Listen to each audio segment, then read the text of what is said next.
magandang gabi po sa inyong lahat. Happy Halloween. Ngayon po ay magluluto ako ng nilagang buto-buto ng baboy. Ayan po. Marami tayo dyan. At ito ang ingredients natin. 2 pirasong chicken, ingkisa, and then may sili tayo sa nabakmak dyan, may green beans, may sibuyas, at isang tawagin to, mais, corn, at saka patatas. At hindi ng garlic, meron tayong garlic doon sa ref. Hindi po ako nakabili ng saging saba. Yun na lang kulang sana. Pero okay na yan. Tara na, okay na yan. Niluluto na natin. Samahan nyo ako.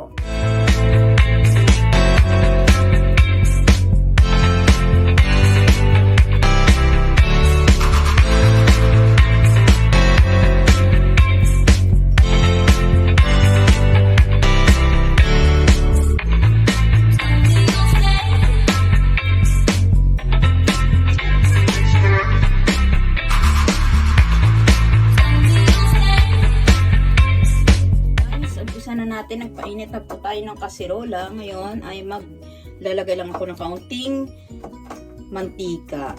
Dahil po kaunti lang mantika natin. Kasi po ginigisa ko po talaga muna yung buto-buto. Buto-buto ng baboy, pasintabi po sa mga Muslima.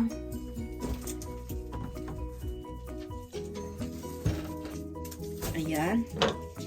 At tingnan natin na. Pwede ko nang ilagay ang aking sibuyas. Huli ko nang kasunod na yung bawang kasi nasusunog agad. Yun.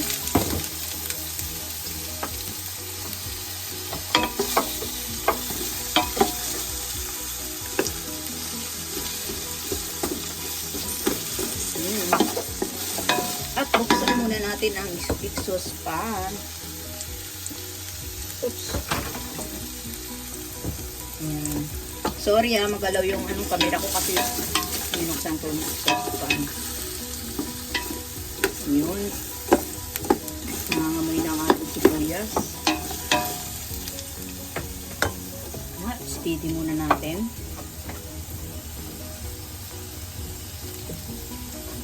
Alam niyo naman guys, itong aking favorite na kitchen at ang favorito kong kasirola. O diba?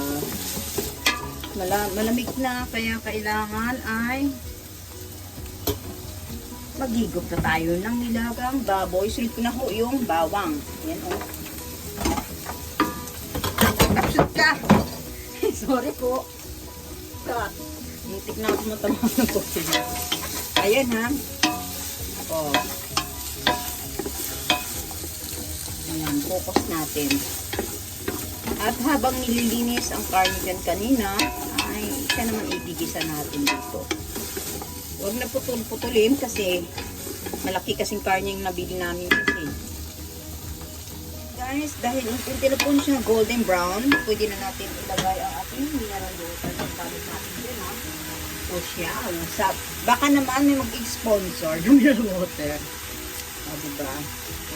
2 liter ay ubusin natin dito. Yan ang ginagawa ko guys, gigisa ko siya para masarap talaga, malinamnam. Pagkain na natin siya mamaya kumulo.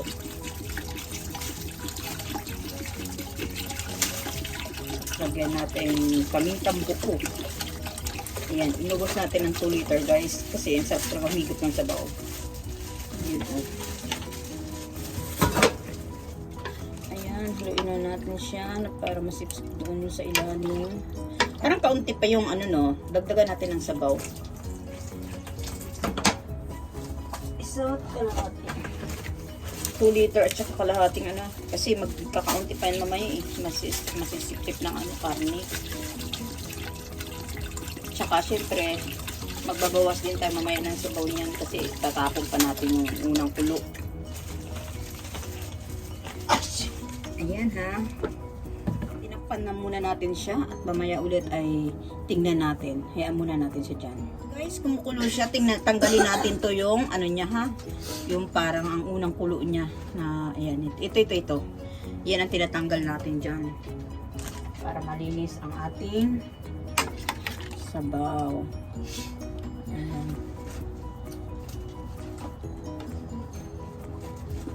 Tanggalin natin to lahat. Kasi ito nagpapaano sa pagkain. Pangit sa lasa.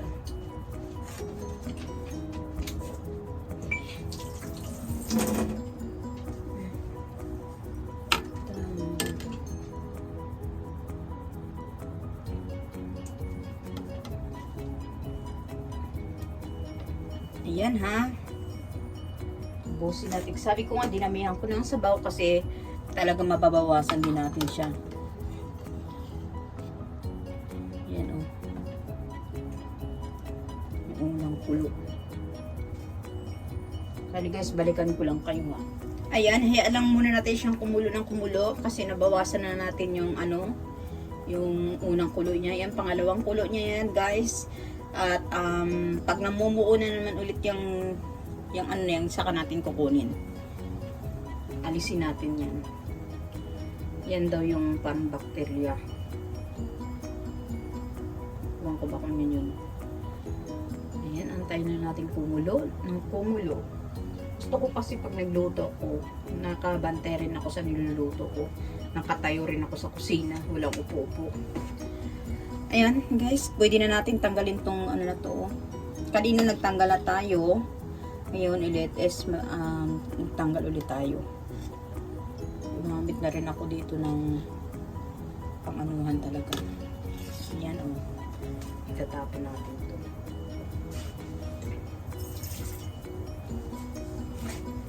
Ito kung makaunting yung sabaw.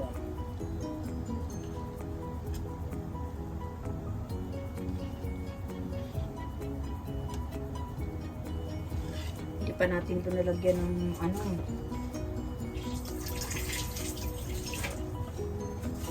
ingredients.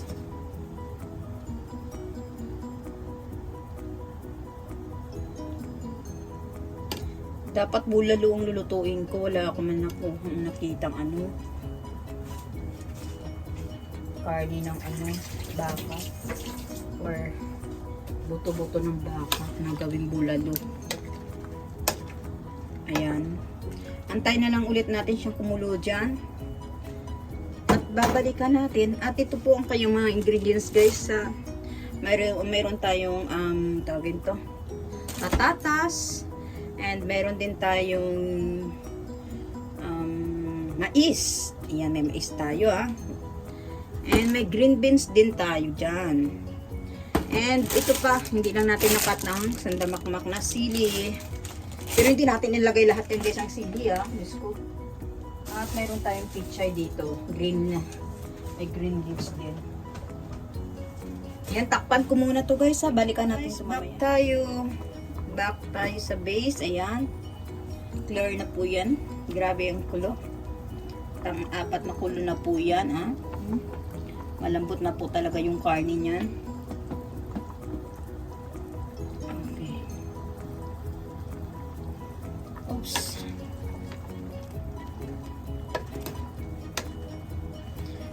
Panghuli na natin ilagay ang mga ingredients kasi alam nyo na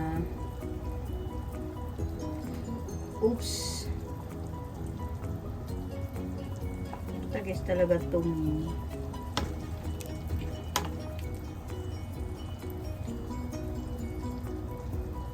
takpan ulit natin at mamaya natin balik natitimplahan na natin. Ako guys ay inilalagay ko na yung patis nito para malaman ko yung aji niya ba. Ayan, maglagay lang muna tayo ng kaunting patis. Ihalo natin dyan. Isa, dalawa. Okay. At takpan ulit natin. Tsaka mamaya natin ilagay ang iba pang ingredients niya. Lagay tayo ng 3 sili muna at tsaka nor cubes. And takpan muna natin to.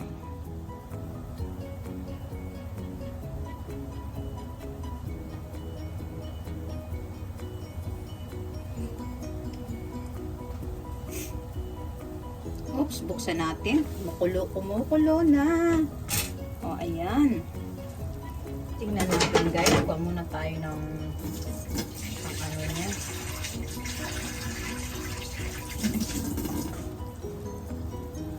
Okay.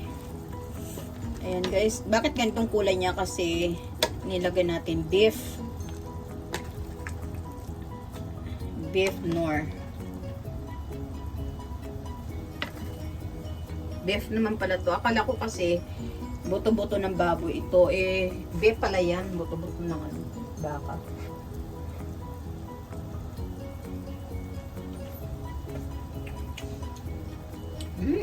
Masarap na.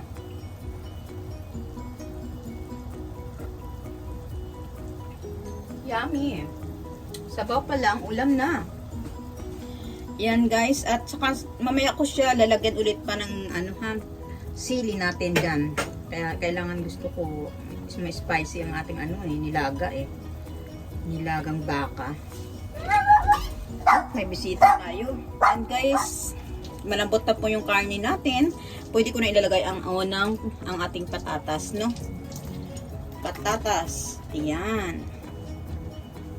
Kasi ilagay ko na rin siguro guys ang ating mamaya na tong green beans. Patatas muna. At saka, nasaan ba yun? Ay, ang dahon ng ano. Ito. Mamaya na rin ito. At ilagay na natin siguro guys ang mais. Pwede na no. Para ang templa niya nandiyan na sa ano. Parang bulalo style na ito guys. Nilagang baka. Kasi hindi ako nakapagbulalo eh. Ilagay na lang. Lagyan natin ng pamintang buo para gumanda-ganda. Ayan o. Ayun, pamintang buo. Naglagay na tayo kanina pero kailangan talagang paglutong bahay yan ala Juday, kailangan masarap talaga. Ayun, di ba? Ganyan ako magluto guys eh. Oh. Kulang lang, kaso lang na wala akong nakitang saging saba. Sorry talaga. Okay lang yan. Kami lang naman ditong pamiling kakain eh. Sama na rin kayo habang nanonood, di ba? Balikan ko kayo mamaya pag namambot na ito. Atin nilutong buto-buto ng baka. Ayan. Baka po yan, hindi yan baboy, nakalimutan eh. Kasi beef pala talaga. Kaya mabuti na lang, beef din yung ating Knorr cubes. Beef cubes. Ayan guys, ang ingredients niya, no? Kasi malapit na itong maluto, naghihiwalay na po siya sa buto-buto niya, kaya ilagay na natin ito. Green beans. Ayan. Huwag lang natin masyadong halu-haluin kasi baka ang gulay natin guys ay sisira kaagad. O diba? Ayan. Hayaan lang natin siyang i-focus dyan. At ang panghuli natin dyan na ilagay guys yung ating mayroon tayo dyang spinach or ano sa atin, pichay sa atin. Ayan. Panghuli natin yan ilalagay. Ayan o.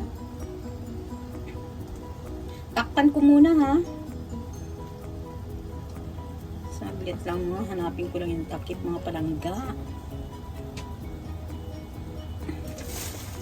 Ayan. Kulang na lang nito kanin. Ayan oh, at natikman ko na rin po siya. Pag kayo ang ginagawa ko guys, pag nakulangan, halimbawa nakulangan ako sa patis, bala na sila magtimpla diyan, di ba? Lagyan na lang ng patis at suka. Yun yung diskarte ni ala Juday. Takip muna natin. Na guys, nabuksan na naman ulit natin. Naluto na ang ating mga gulay. Pahinaan ko na lang to ng apoy guys. Kasi mga palangga, ayoko na maluto talaga ang ating gulay. At panghuli na natin na sa uhog ang ating pichay. Ayan. Ilalagay na natin dyan mamaya-maya ang pichay natin. Nakaibang pichay. Okay. Ito ay ilagay ko muna to.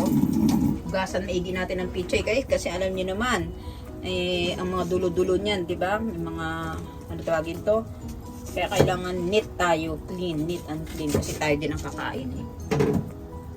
Ang dulo-dulo niyan kasi may mga ano pa. Ang tawagin to kasi galing to sa ano eh, tawagin to.